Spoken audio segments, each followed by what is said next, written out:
வாமா சந்திரிகா, உன் அருமை தங்க பவித்ரா இருக்காள, அவ எப்படிப்பட்ட காரியத்தை பண்ணிருக்கா தெரியுமா? அதை பத்தி உங்ககிட்ட ஏதாவது சொன்னாளா? இல்லையே, என்னன்னு சொல்லுங்கப்பா. என்னவா? என்னன்னு சொல்ற? போன வாரம் உன் தங்கச்சி பவித்ரா ஒரு கம்பெனில வேலைக்காக இன்டர்வியூக்கு போயிருக்கா. வேலை எங்கேன்னு தெரியும்ல? Foreign assignment. கல்யாணமே பண்ணிக்காம நம்ம எல்லாரையும் ஏமாத்திட்டு ஒரேடியா ஃபாரின்ல போய் செட்டில் ஆயிடலான்னு முடிவே பண்ணிருக்கா. அப்பா, இப்ப அவ இருக்கிற நிலைமையில நாம அவளை எந்த விஷயத்துக்கும் ஃபோர்ஸ் பண்ணாம இருக்கிறதா நல்லது. அப்படி பண்ணா அவ இந்த மாதிரிதான் ஏதாவது முடிவுக்கு வருவா. தினம் தினம் அவளை நம்ம தொந்தரவு பண்ணிட்டே இருந்தா எப்படி? பாதிக்கப்பட்டவங்களுக்கு தான் அவங்களோட வேதனை புரியும். அது புரியாம நம்ம அவளை கஷ்டப்படுத்திக்கிட்டே இருந்தா யாரா இருந்தாலும் இந்த முடிவுக்கு தான் வருவாங்க. ஆமா, அப்படின்னா பெருசா அவளுக்கு கஷ்டத்தை நாங்க கொடுத்துட்டோம். அவளுக்கு ஒரு நல்ல வாழ்க்கையை அமைச்சு கொடுக்கணும் அப்படின்னு தானே நாங்க ஆசைப்பட்டோம். பெத்தவங்கிற முறையில அந்த உரிமை கூட எங்களுக்கு இல்லையா? உரிமை இல்லைன்னு யார்ப்பா சொன்னது? உங்க பொண்ணு வாழ்க்கையில உங்களுக்கு அக்கறை இருக்கிறது வாஸ்தவம் தான். அதே மாதிரி அவளோட வாழ்க்கையில அவளுக்கு அக்கறை இருக்காதா? இந்த விஷயத்துல நம்ம யாரும் அவளை கட்டாயப்படுத்த வேண்டாம். அவளாவே ஒரு முடிவுக்கு வரட்டும், அதுக்கப்புறம் பாத்துக்கலாம்.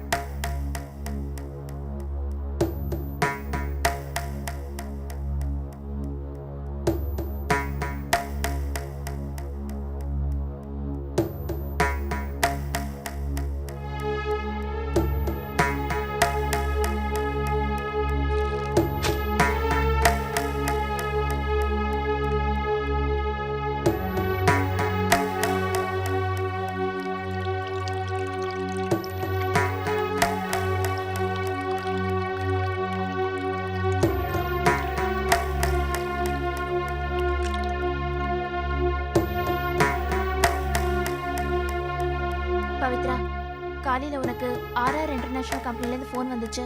ஃபாரின் போற வேலைக்கு அப்ளை பண்ணிருந்தியாமே, அதோட ஃபைனல் இன்டர்வியூ மும்பைல ஒரு வாரம் தள்ளி போச்சா? காஃபி.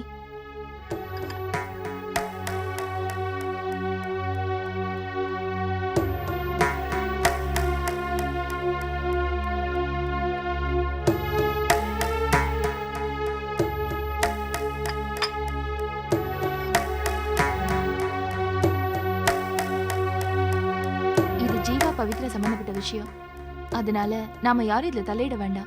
அவங்களாவே பேசி ஒரு முடிவுக்கு வரட்டும்.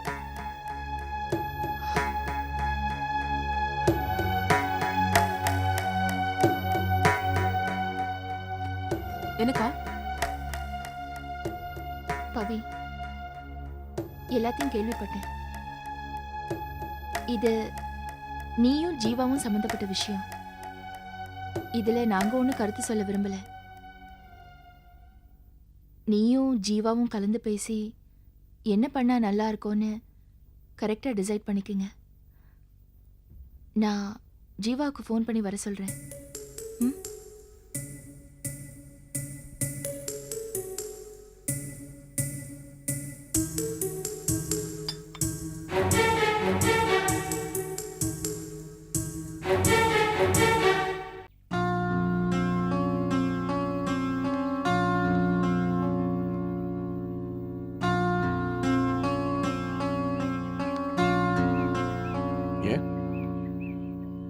எதுக்கா இப்படி தள்ளி நிக்கணும்? இப்படி உட்கார்றது? இல்ல பரவாயில்ல, என்ன விஷயம்னு சொல்லுங்க.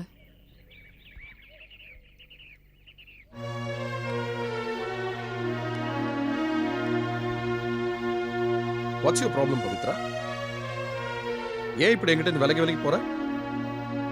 உனக்கு ஒரு பிரச்சனைனா அது எனக்கும் பிரச்சனை இல்லையா? உன்னோட நல்லது கெட்டதுல பங்கெடுத்துக்கிற உரிமை எனக்கு இல்லையா? இது பாருங்க ஜீவா, நடந்தது நல்ல விஷயமா இருந்தா அதை 4 பேர்கிட்ட பகிர்ந்துக்கலாம். எனக்கு ஏற்பட்ட துக்கத்தை நான் மட்டும்தான் அனுபவிக்கணும்னு நான் நினைக்கிறேன். பைத்தியக்காரத்தனமா பேசாத பவித்ரா. உன்னோட நல்லது கெட்டதெல்லாம் வெறும்னு விசாரிச்சுட்டு போறதுக்கு நான் ஒன்றும் பக்கத்து வீட்டுக்காரன் இல்லை.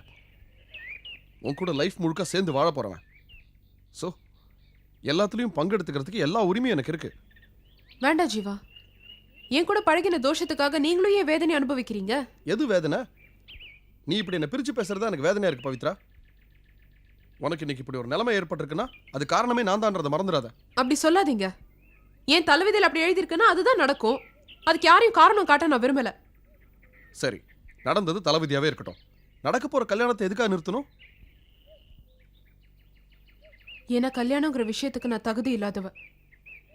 அதனால தான் இந்த கல்யாணம் வேண்டான்னு சொல்றேன். இதை பாரு, இம்மெச்சூர்டா விரக்தியில பேசிட்டு இருக்க. நீ எதோ உன் குறையா நினைக்கிறியோ அதை நானோ எங்க அப்பா அம்மாவோ ஒரு குறையாவே நினைக்கல. சொல்ல போனா எங்க அம்மா உன் மேல எவ்வளவு அன்பு வச்சிருக்காங்கன்னு தெரியுமா உனக்கு? அதுதான் ஜீவா, அதுதான் என் ப்ராப்ளமே. என் மேல உங்க அம்மா இவ்ளோ பாசம் வச்சிருக்காங்க, ஆனா அவங்களுக்கு மருமகள் ஆகக்கூடிய தகுதி எனக்கு இல்ல. ஐயோ, மறுபடியும் அதையே பேசாத பவித்ரா. எங்க அப்பா அம்மாவும் இதை ஒரு பெரிய இஷ்யூவா நிச்சயமா ஆக்க மாட்டாங்க.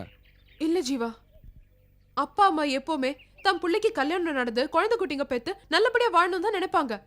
அதை விட்டுட்டு ஒரு மல்லடிக்கு கல்யாணம் பண்ணி அழகு பார்க்கணும்னு நினைக்கவே மாட்டாங்க. இப்படியே தான் பேசிட்டு இருக்க போறியா? பாதிக்கப்பட்டவன் நான் அப்படிதான் பேசுவேன். ஒரு குழந்தை என்னால என் வயித்துல சுமக்க முடியாது. அந்த உணர்வோட உங்க அப்பா அம்மாக்கு துரோகம் செஞ்சுட்டு உங்களுக்கு மனைவியே என்னால வாழ முடியாது. பிரச்சனை நடக்க போது நம்ம 2 பேருக்குமே தெரியும். அதுக்கப்புறம் அதை ஏன் செய்யணும்? அதை செய்யாம இருக்கிறது தான் புத்திசாலித்தனம். என்ன கம்பல் பண்ணாதீங்க. இதுக்கு மேல இந்த விஷயத்தை பத்தி நான் பேச விரும்பல. I'm sorry.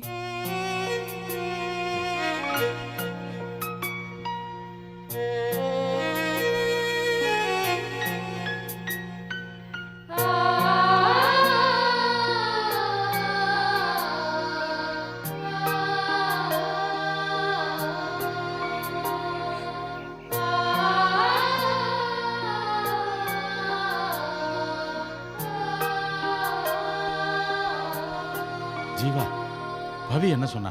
சம்மதிச்சிட்டாளா? இந்த கல்யாணம் நடக்காது அங்கிள். எந்த விதத்துலையும் கோஆபரேட் பண்ண மாட்டேங்கிறா. அன்னைக்கு நீங்க கேட்டீங்களே இது யாருக்கு கிடைச்ச தண்டனைன்னு,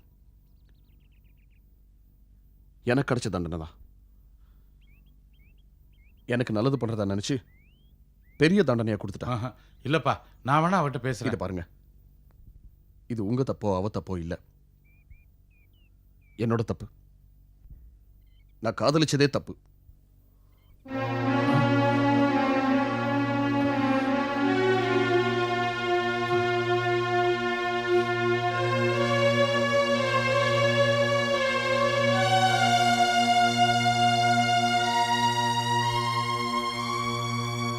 அம்மா பவி, நாங்க எல்லாரும் சம்மதிச்சதுக்கு அப்புறமும் நீ மட்டும் முடியாதுன்னு சொன்னா எப்படிம்மா? எங்களுக்காகவாது நீ இந்த கல்யாணத்துக்கு சம்மதிக்க கூடாதா? எப்படிப்பா? நம்ம விருப்பத்துக்காக இன்னொரு குடும்பத்தோட எதிர்பார்ப்பு அழிக்கிறது தப்புப்பா. எனக்கு நீங்க மட்டும் போதும்பா. எனக்கு வேற யாருமே வேண்டாம். ஒரு காலத்துல நம்ம குடும்பம் எப்படி இருந்தது, இப்ப எப்படி ஆயிடுச்சு பாருங்க. குடும்பத்துல இவ்வளவு பிரச்சனை இருக்கும்போது என்ன பத்தி மட்டும் ஏன்பா எல்லாரும் கவலைப்படுறீங்க? சந்திராக்காவை பாருங்க, எப்படியும் நம்ம குடும்பத்தை பழைய நிலைமை கொண்டு வந்து நிறுத்திடுவேன்னு எவ்வளவு பிடிவாதமா இருக்காங்க. அவங்களுக்கு இருக்கிற பொறுப்பும் கடமையும் எனக்கு ஏன்பா இருக்கக்கூடாது? அடுத்த வாரம் பாம்பேல ஃபைனல் இன்டர்வியூ இருக்குப்பா. அதை நான் கண்டிப்பா அட்டென்ட் பண்ணுவேன். செலக்ட் ஆயிடுவேன்ற நம்பிக்கை எனக்கு இருக்குப்பா. அதுக்கப்புறம் ஃபாரினுக்கு போய் நிறைய சம்பாதிச்சுட்டு அக்காவோட பாரத்தை நான் குறைக்க போறேன். இதுதான் என் முடிவு. அம்மா, என்னம்மா அப்படி சொல்ற? அப்போ உன் கல்யாணம்? சந்திரா நம்பர் 2.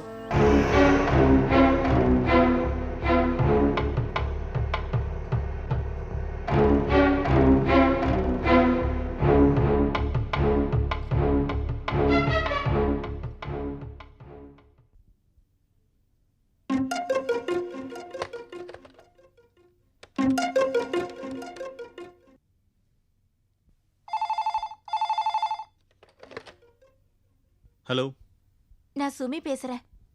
ஹாய். என்னம்மா சொல்லு. நான் உங்ககிட்ட ஒரு முக்கியமான விஷயம் பேசணும். உடனே கிளம்பி வரீங்களா? நம்ம மீட் பண்ணியே ஆகணும். ஏய், நான் வரமாட்டேன். ஐயோ, நான் உங்ககிட்ட அர்ஜென்ட்டா ஒரு விஷயம் சொல்லணும். உடனே கிளம்பி வாங்க.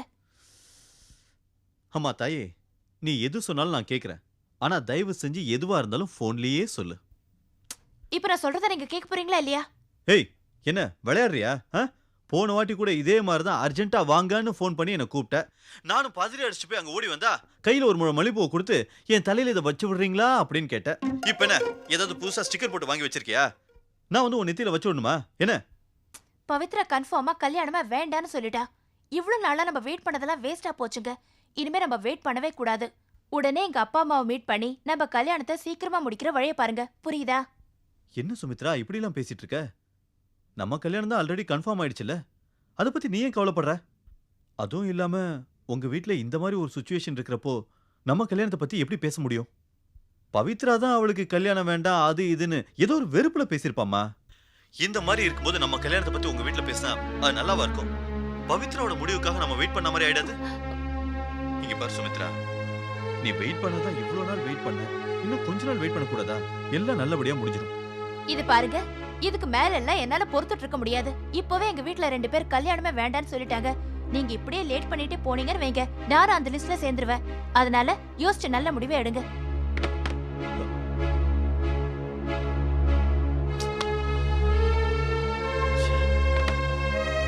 என்னடா ரொம்ப நேரமா யார் கூட போன்ல பேசிட்டு இருக்க போல இருக்கு?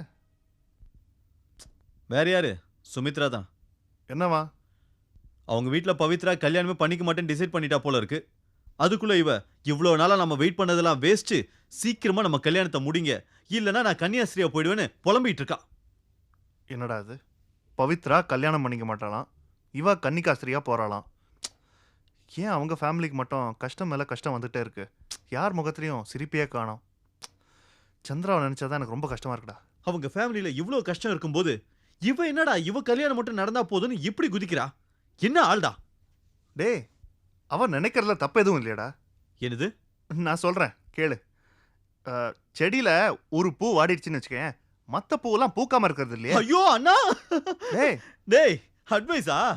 டேய் இனிமே நீ இந்த மாதிரிலாம் அட்வைஸ் பண்றதா இருந்தா இந்த மாதிரி கார்கோ பேண்ட்ஸ் எல்லாம் போடாம காவி வேட்டி கட்டிட்டு வாடா நானும் கேக்குறேன். டேய் நானும் உனக்கு எத்தனை வாட்டா சொல்லியிருக்கேன் இந்த பழைய படத்தெல்லாம் பார்க்காதரான்னு. இவ பார்த்துட்டு வந்துட்டு ஏன் உயிரை எடுக்கிறியா? அவன் பண்றான் அட்வைஸ். நீ ரொம்ப அவசரப்படுற, நான் இன்னும் முடிக்கல. எது? இன்னும் முடிக்கலையா? ஆமா டேய் சொல்றேன் கேளு. டேய் வேணாடா. இந்த பெண்கள் இருக்காங்கல, அட்வைஸ்லாம் வேணாடா. டேய் சொல்றத கேளுடா. டேய் சொன்னா கேளுடா. வேணாடா. செல்ல நான் சொல்றத கேளுடா. வேணாம் சொல்றல. இது அட்வைஸ் இல்லடா. டேய் சொல்றேன். டேய் டேய் அட்வைஸ் பண்ணலடா.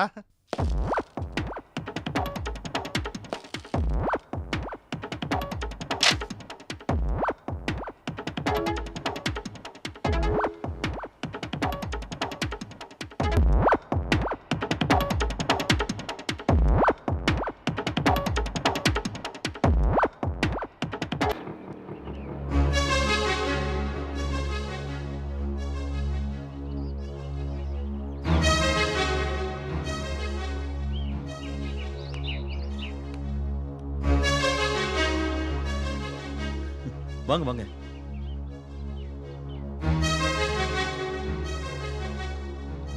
என்ன சந்திரா திடீர்னு வந்திருக்கீங்க? ஏதாவது பிரச்சனையா? கிட்டத்தட்ட பிரச்சனை மாதிரி தான்.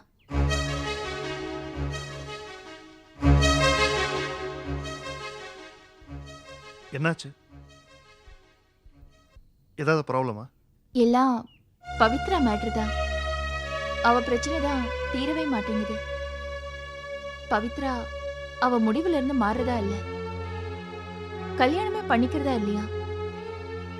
அதனால ஜீவா ரொம்ப அப்செட் ஆயிருக்காரு. இத பத்தி உங்ககிட்ட பேசிட்டு போலாம் தான் வந்தேன்.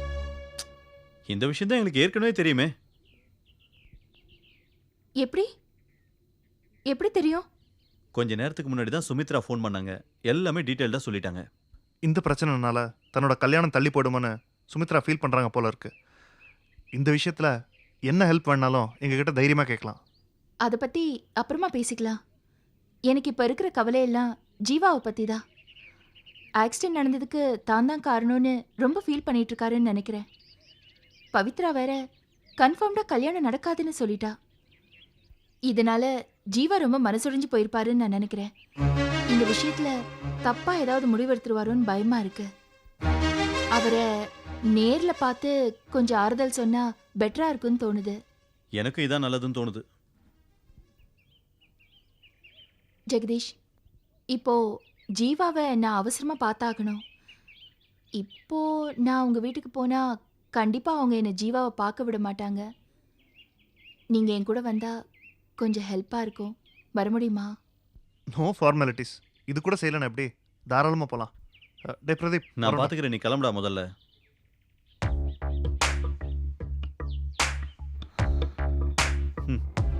டேய் ஜெகதீஷ், உனக்கு time work out ஆகுதுடா.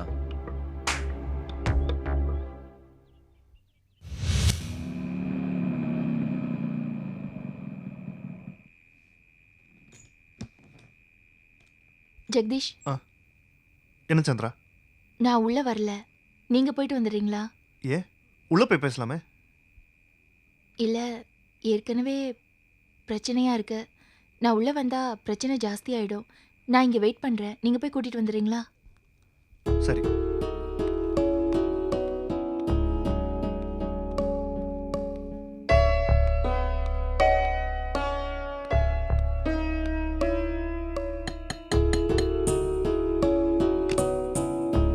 Hello Jeeva. Hello, வாங்க உள்ள வாங்க. இல்ல, சந்திரா உங்களை பார்க்கணும்னு சொல்றாங்க. வர சொல்லுங்க. இல்ல, உள்ள அப்பா அம்மாலாம் இருப்பாங்க, தனியா பேசணுமா? வாங்க. ப்ளீஸ்.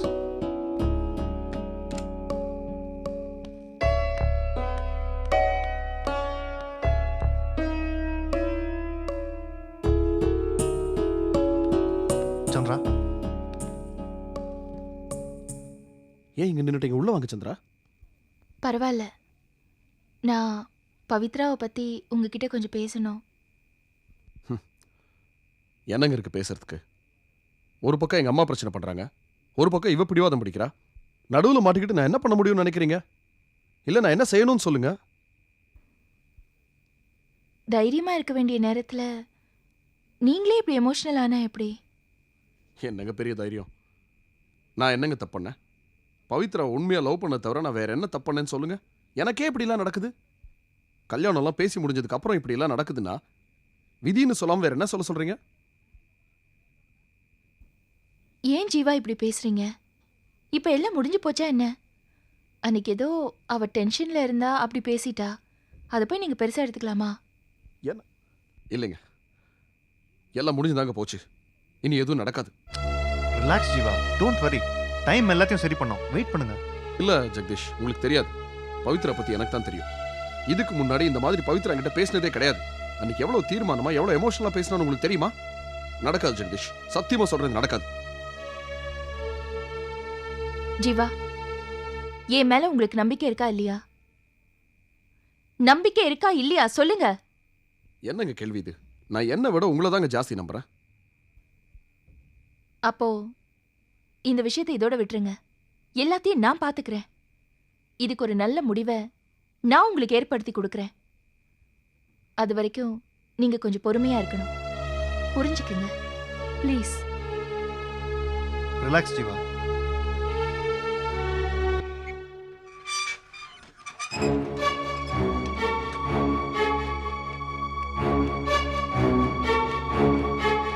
சின்னவனே, கவலையே படாத. கேஸ் ஜெயிச்சதும் நம்ம கம்பெனிக்கு அடிஷனல் எம்டி நீதான். ஆமா. Thank you very much. உனக்கு எதுவும் நான் நல்லதா செய்யல. இந்த தடவை செஞ்சிருவோம். இந்தா, யார் நீ? உங்களுக்கு தெரியாது, உங்க புள்ளைக்கு தெரியும். என்னடா? அப்பா, இந்த பொண்ணு யாருன்னு எனக்கு தெரியாதுப்பா. என்ன ரவி, உங்க அப்பா கூட இருக்கிறதுனால உனக்கு பேச்சு வரலையா? என்ன கல்யாணம் பண்ணிக்கிறேன்னு சொல்லிட்டு இப்ப என்னடானா வேற ஒரு பொண்ணை கல்யாணம் பண்ணிட்டு வந்து நிக்கிற. உன்னை நான் பழி வாங்காம விட மாட்டேன். என்ன விளையாடுறியா? என் வயித்துல வளர்ற குழந்தைக்கு நீதான் காரணம்னு உனக்கு எனக்கு மட்டும்தான் தெரியும். என்னை ஏமாத்தாத. என் வயித்துல வளர்ற உன் குழந்தைக்கு என்ன பதில் சொல்லு. என்னடா நீ எல்லாம் ஒரு புள்ளையா? இதெல்லாம் கூட சமாளிக்க தெரியலனா எப்படிரா? உங்க அப்பனுக்கு கூட தான் ஒரு காலத்துல ஊருக்கு ஒரு பொண்டாட்டி, தெருவுக்கு ஒரு புள்ளன்னு இருந்தது. இதுவரைக்கும் என் வீட்டு வாசப்படி ஏறி எவ்வளவு என்ன வழிமறிச்சிருப்பாளா? அப்படி வழிமறிக்க செய்யாதவன் தாண்டா ஆம்பளை. அப்பேற்பட்டவன் தாண்டா இந்த மாதிரி தப்பெல்லாம் பண்ணலாம். நீ ஒரு கோழடா, அறிவு கட்ட கோழை. அதான் நனைஞ்ச கோழி மாதிரி நிக்கிற. டேய், உங்க அம்மாவை பார்த்திருக்கிறியா? என்னைக்காவது கண் கலங்கி பார்த்திருக்கிறியா? அவளை சந்தோஷமா வச்சிருக்கிறேன்டா, சௌகரியமா வச்சிருக்கிறேன். உனக்கு வாழ்க்கப்பட்டவளும் சரியில்லை, வச்சுக்கிட்டவளும் சரியில்லை. வாழ்க்கப்பட்டவ வீட்டுக்குள்ள திட்டுறா, வச்சுக்கிட்டவ வீதியில வந்து திட்டுறா. வெக்கமா இல்ல? இதப்பா, பாவம் எது புண்ணியம் எது எனக்கு தெரியாது. நீ தனி மனுஷியா இல்ல பசுவும் கண்ணோடு இருக்கிறியா அதுவும் எனக்கு தெரியாது. நீ வீட்டுக்கு போ. போய் சேர்றதுக்குள்ள பொட்டி வந்து சேரும். இன்னும் ஒரு வாரம் டைம் தரேன். அதுக்குள்ள என் வாழ்க்கைக்கு நல்ல பதில் சொல்லணும். இல்லைனா நான் சும்மா இருக்க மாட்டேன். நல்ல முடிவு கிடைக்கல, உங்களை எங்க சந்திக்கணுமோ அங்க சந்திக்கிறேன். பாத்தியா, பத்தி குச்சிக்கு சுடிதார் போட்ட மாதிரி இருக்கு. அவ என்ன வான் பண்ணிட்டு போறான். ப்பு! அப்பா இவளை இவ்வளவு தைரியமா பேச வச்சது யாருன்னு எனக்கு தெரியும்பா. தெரியும் இல்ல, அவங்கள கண்டுபிடிச்சு என் முன்னால கொண்டு வந்து நிறுத்து. அப்ப தாண்டா நீ என் புள்ள. மத்ததெல்லாம் பேசிட்டு தெரியும்.